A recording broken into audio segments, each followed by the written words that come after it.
एक बार फिर से स्वागत है आप सभी को हमारे ज्ञानोलॉजी चैनल पे। मैं आप लोग को आज ऋग्वेद के बारे में चर्चा करेंगे। आप लोगों को वीडियोज अच्छा लगता है तो प्लीज़ सब्सक्राइब, लाइक, कमेंट करें। तो आज का टॉपिक है ऋग्वेद। ऋग्वेद के बारे में डीपली आज हम लोग जानेंगे और पढ़ेंगे। तो जैसा आप लोगों को पता होगा कि हमारा वेदों की संख्या 4 है। टोटल वेद 4 हैं। पहला वेद ऋग्वेद है। आज हम लोग ऋग्वेद के बारे में जानेंगे और अगले किसी और दिन अ, बाकी 3 वेदों के बारे में जानेंगे। पहला वेद है ऋग्वेद, दूसरा सामवेद, तीसरा यजुर्वेद, चौथा अथर्ववेद। तो आज हम लोग जानेंगे ऋग्वेद के बारे में। ऋग्वेद को सबसे पुराना वेद कहा जाता है और सबसे नया वेद अथर्ववेद को कहा जाता है। तो हम लोग चर्चा करेंगे ऋग्वेद पे। ऋग्वेद सबसे पुराना वेद है। संकलन करता यानी जो इसको बनाए हैं, संकलन किए हैं, उस उनका नाम है कृष्ण द्वैपायन वेद व्यास। ऐसा हालांकि कहा जाता है कि वेदों को आ, देवताओं ने लिखा है, देवताओं के द्वारा वर्णित है, पर संलग्न करता जो है वो कृष्ण द्वैपायन वेद व्यास हैं। उस वेद को एक जगह इकट्ठा करना, एक जगह इकट्ठा किए हैं। शब्दों की संख्या लगभग 1.50 लाख है। वेद का उच्चारण जो है बोला जाता था।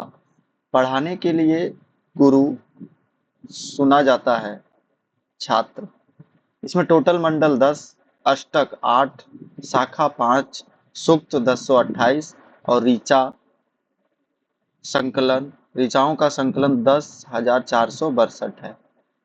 यानी वैदिक साहित्य में सब ऋग वेद के बाद शतपथ ब्राह्मण का स्थान है।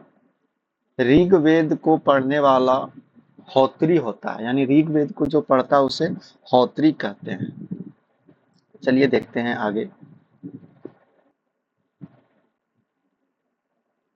नेक्स्ट, वेदों का वर्गीकरण एवं वेदयत्री जो है, कुल वेद 4 हैं।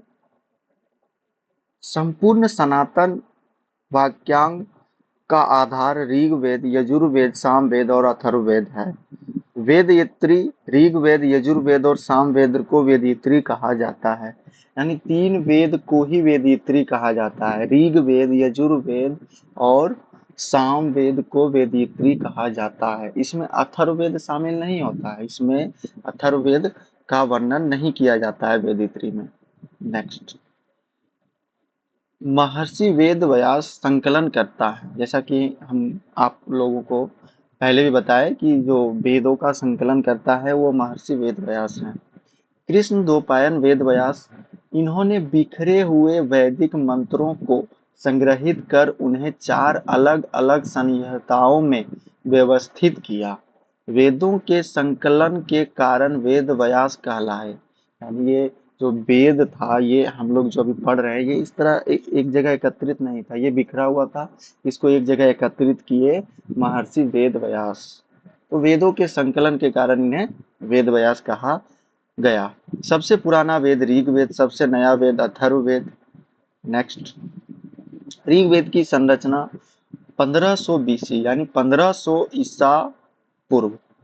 मंडल 10, सूक्त 1028, ऋचाएं 10,462 और होत्री। ऋग्वेद की ऋचाओं को पढ़ने वाले ऋषि को होत्री कहा जाता है। जैसा कि पहले भी बताए हम कि ऋग्वेद के पढ़ने वाले ऋचाओं को होत्री कहा जाता है।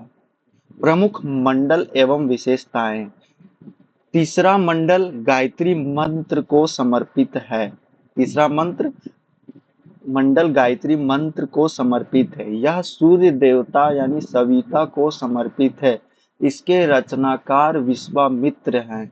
यानी तीसरा मंडल जो है, हम बताए थे पहले कि 10 मंडल है, तो 10 में इंपॉर्टेंट जो मंडल है वो तीसरा, पहला हम लोग जानेंगे तीसरा मंडल के बारे में। तीसरा मंडल गायत्री मंत्र को उच्चारण, यह सूर्य देवता सविता को समर्पित है, इसके रचनाकार विश्वामित्र हैं। चौथा मंडल कृषि विज्ञान को समर्पित है। चौथा मंडल जो है वो कृषि विज्ञान को समर्पित है, यानी कृषि संबंधी जानकारी प्रथम इंजीनियर के रूप में पृथ्वीवैन्य का उल्लेख किया गया है। दूसरा विशेषता प्रमुख मंडल एवं विशेषता। सेकेंड, सातवां मंडल दशराज युद्ध।